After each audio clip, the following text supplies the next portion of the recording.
Tutor channel में आप लोगों का स्वागत है।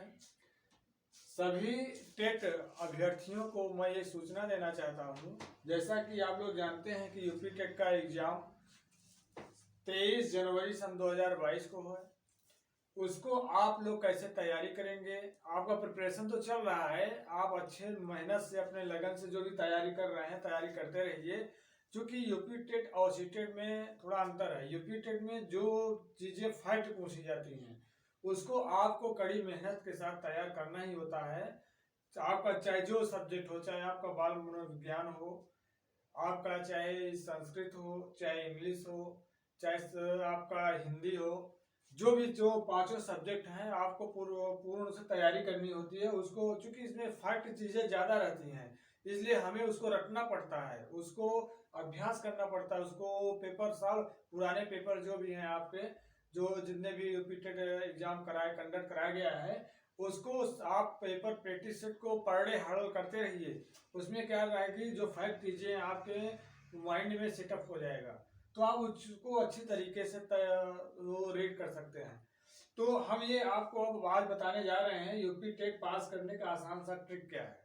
तो ट्रिक यही है कि जो चीज़ फैक्ट चीज़ें हैं, जो चीज़ सब्जेक्ट में आपका कमांड है, चाहे आपका साइकोलॉजी हो, चाहे हिंदी हो, चाहे संस्कृत हो, चाहे इंग्लिश हो, चाहे मतलब जो भी सब्जेक्ट में आपका अच्छी तरीके से कमांड है, पहले उस पर आप ध्यान दीजिए। आप रिपीटेड जो एग्जाम देने से पहले उस कंसंट्रेट के साथ आप क्लास में जाइए, कंसंट्रेट के साथ एकदम कोई भी ये रिचर्ड किसी प्रकार का कोई टेंशन नहीं होना चाहिए, मतलब एकदम फ्री माइंडेड। आप विश्वास आपके अंदर कॉन्फिडेंस होना चाहिए, कॉन्फिडेंस साथ जाइए। और उसके बाद जाने के बाद आप क्लास में एकदम शांत तरीके से, सामने कोई वो किसी भी प्रकार कोई वो नहीं होना चाहिए या कोई हिचक नहीं होना चाहिए। आप क्लास में बैठिए और अपना इन्वॉल्वमेंट नंबर और रोल नंबर उसको पहले ध्यान से भरिए।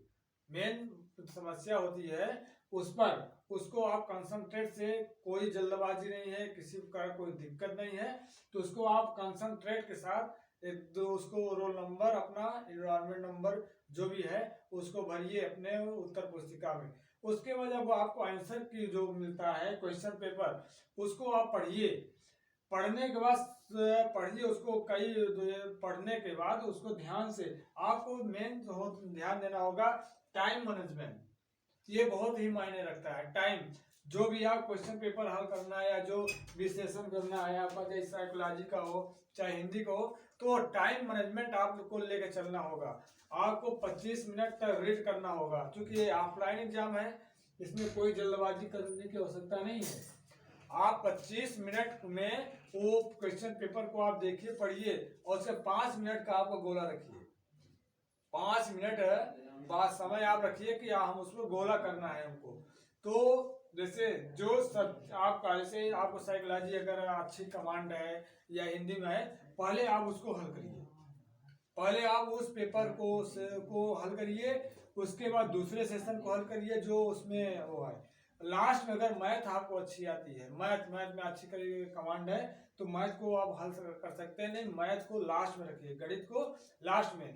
उसमें क्या होता है कि कुछ लोग प्रॉब्लम में फंस जाते हैं, उसको मैथ को लेके बैठ जाते हैं, तो उसमें नहीं लगते हैं तो उनको समस्या हो जाती है। जो पूरा टाइम वो अपना समय दे देते हैं उसमें मैथ में, तो उसमें और क्वेश्चन उसमें छूट जाता है, तो जल्दबाजी करना पड़ता है, तो तुक्का का सहारा लेना पड़ता है। तो तुक्का जो है ये यूपी टेट फैक्ट में नहीं पढ़ पाता।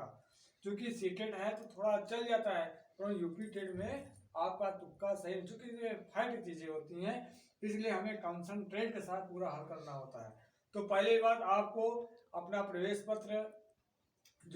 पत्र और एक सर्टिफिकेट ले जाना पड़ता है। चाहे आप डीएड किए हो, बीएड किए हो, बीटीसी हो, तो आपका एक प्रमाण पत्र के तौर पर प्रमाण पत्र को ले जाना पड़ेगा। आपका जब फर्स्ट ईयर की मार्कशीट हो, अंक पत्र हो, या आपका फाइनल अंक पत्र हो या मार्कशीट हो, तो आपको ले जाना पड़ता है।